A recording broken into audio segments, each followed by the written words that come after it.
Magandang araw sa ating lahat. Ito may gagawin tayo, isang ceiling fan. Iniwan lang ito dito ng may-ari.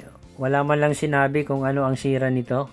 Basta iniwan lang ito dito sa shop. So ang gagawin natin, i-plug in na natin ito dito sa power source. Titingnan natin kung ano ba talaga ang problema nito. Plug in lang natin sa power source. At saka obserbahan natin kung under ba o hindi. Ayan, na-plug in na po natin siya sa power source. Hindi man lang siya umikot o umandar. Wala po tayong feel na nag-vibrate o narinig na umugong. So, malamang ang sira nito ay nasa loob ang kanyang thermal fuse. Ngayon ay gagamit tayo ng digital multimeter. Iset natin sa resistance sa 2K. Ilagay lang natin ang isang test prod doon sa isang linya na para sa power source. Yan po ay nakakabit doon sa ceiling fan. At saka yung isa namang test prod ay doon pa sa isa pang linya. So, ang ginagawa natin dito ay sine-check natin kung meron ba tayong masukat na resistance. Napansin natin, OL po yung nakadisplay sa ating digital multimeter. Ibig sabihin, wala pong resistance tayong nasukat. So, ang gawin natin dito, bubuksan natin ito or tatanggalin natin yung cover ng ating fan motor. Tanggalin din natin yan dito. Tapos, tingnan natin sa loob yung kanyang thermal fuse. Ayan, nabuksan na po natin. Ito po yung kanyang stator coil. Yan, yung thermal fuse. Ayan, yan po yung thermal fuse. So, ang gawin natin, i-check natin yung kanyang continuity. Kung okay pa ba siya o hindi na. Ilagay lang natin ang ating test prod doon sa magkabilang dulo ng thermal fuse. Ayan. Meron lang tayo nakita na OL. So, i-check natin kung okay ba ang tester. Okay naman. Ayan. Nag 0.1 yung resistance. Pero pag tinesting na ang fuse, OL po. Ibig sabihin, sira po ang thermal fuse. Ayan, natanggal na po natin yung sira na thermal fuse. Bale, yung gagawin natin dito ay magja-jumper lang muna tayo ng wire.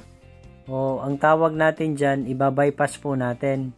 Ibig sabihin po ng pagbabypass ng connection, hindi po tayo magpapalit ng thermal fuse o hindi po tayo magkakabit ng thermal fuse. Bagkus ay magkakabit lang po tayo ng wire. Dito, ginagawa ko po ito para ma-check kung talaga ang sira niya ay thermal fuse.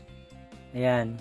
Kung titingnan po natin, yung ginawa ko, nag-connect ako ng wire doon sa terminals ng ating stator coil na para sana sa fuse. Ayan. So, ang gawin natin ay isukatin natin yung resistance mula dito sa wires na para sa power source. Ayan. Meron na po tayong nasukat na resistance mula doon sa wire na para sa power source. So, ibig sabihin na pag magpapalit tayo ng thermal fuse, yun po ang magiging solution sa problema ng ceiling fan na ito. So, ang gagawin natin dito ay papalitan natin yung wire na yan ng thermal fuse. So, ulitin ko, ginawa lang natin yan para ma-check natin o masigurado natin na talaga thermal fuse po ang sira. Ayan. Ginawa natin ay tinanggal po natin yung wire na atin i-jumper kanina. Bale, magkukonekta po tayo ng thermal fuse. So, ang ginagawa ko pag nagpapalit ako ng thermal fuse ay nagkakabit ako ng dalawang thermal fuse. Ang idea dyan ay para po hindi kaagad masira yung thermal fuse na ating ipapalit. Tapos, mamaya ipapakita ko rin sa inyo kung ano po yung nagiging setup ng pagkabit ng thermal fuse doon sa stator coil. So, ang ginagawa ko dito ay nilalagyan ko ng shrinkable tube ang terminals ng fuse na atin ipapalit dito sa stator coil. So, ayan na. Nalagyan na po natin siya ng shrinkable tube. Tapos, yung dalawang terminals na yan po ay ikukonekta natin doon sa kulay white na wire at saka sa kulay black dito sa kabilang terminal. So, ayan, inaayos ko lang dito. Kinakamada lang po natin para mas maganda yung kanyang connection. Ayan, naikonekta na po natin. Gagawin natin dyan mamaya ay ihihinang po natin yan para mas matibay po yung connection. Ayan. So, ayan, naikabit na po natin dyan yung magkabilang terminals ng thermal fuse doon sa stator coil. So, kukuha lang ako dito ng panghinang dahil ang gagawin natin dyan ay ihihinang po natin yung thermal fuse doon sa stator coil. Gamit po tayo ng soldering iron tsaka soldering lead. Ayan. Na ihinang na po natin yung bagong thermal fuse. Yan. So, paalala lang, pag maghihinang ng thermal fuse, wag po natin masyadong tatagalan yung pag-init ng panghinang doon sa may thermal fuse. Kasi yan po ay magiging sanhi ng pagkasira ng thermal fuse na atin ikinakabit. So, ngayon, tinitesting natin ulit yung resistance ng stator coil mula dito sa wires na para sa power source na kung saan naikabit na po natin sa ating stator coil yung fuse nating ipinalit. Ayusin ko lang yung camera para makita natin. So, ang gagawin natin dyan ay magsusukat po tayo ng resistance. Ayan, inilagay natin ang dalawang test rod doon sa dalawang terminals na para sa power source mula dito sa ceiling fan. Ayan, meron po tayong nasukat na resistance. Ayusin ko lang yung pagkakalagay ng test rod. Ayun. Meron po tayong nasukat na resistance na 365, ayan. Meron tayong 325 ohms. So, ibig sabihin po niyan ay okay na po yung ating connection sa stator coil. So, dito, inayos ko na rin yung wiring. Gumamit ako dito ng cable tie. Kung titingnan natin yung setup ng thermal fuse, hindi po siya nakadikit doon sa stator coil. Yung purpose po niyan ay para mas magtagal yung thermal fuse, hindi siya masira kaagad. Sunod na ginawa natin dito ay ibabalik na po natin yung stator coil doon sa kanyang fan motor assembly. At i-share ko na rin sa inyo na nilagyan ko rin ng langis yung shafting rod at saka yung front and rear cover ng fan motor assembly.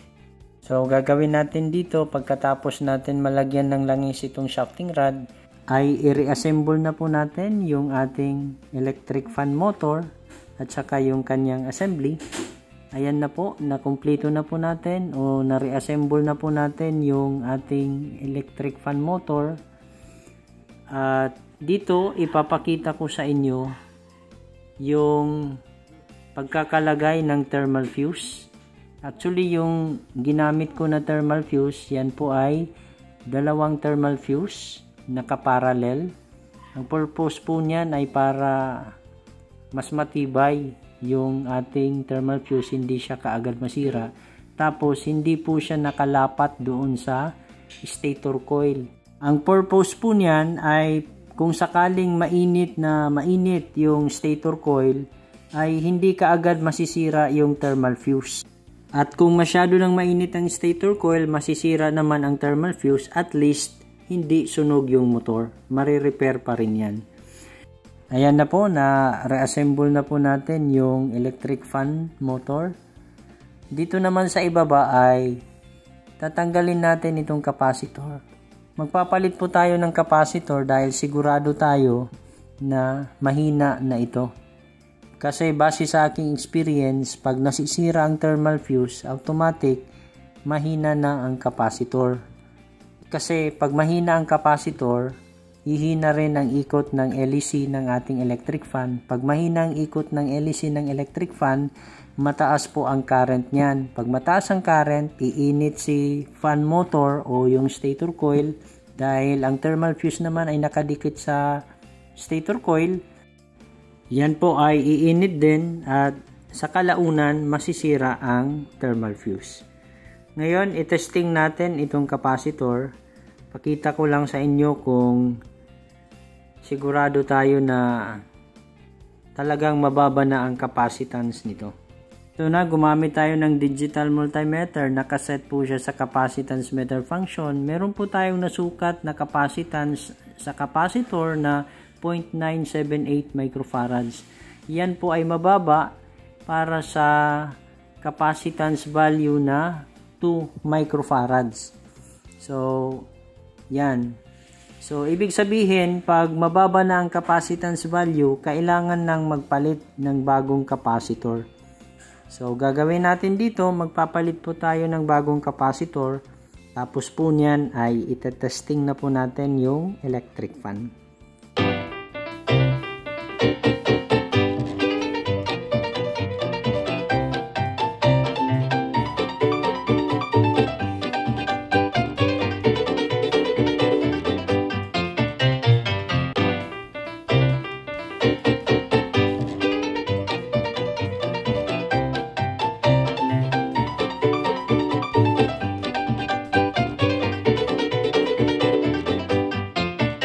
Sunod na gagawin natin ay itesting natin itong ceiling fan kung okay na ba yung ating ginawa. Ayan, pinakita ko sa inyo na nagpalit po tayo ng bagong capacitor.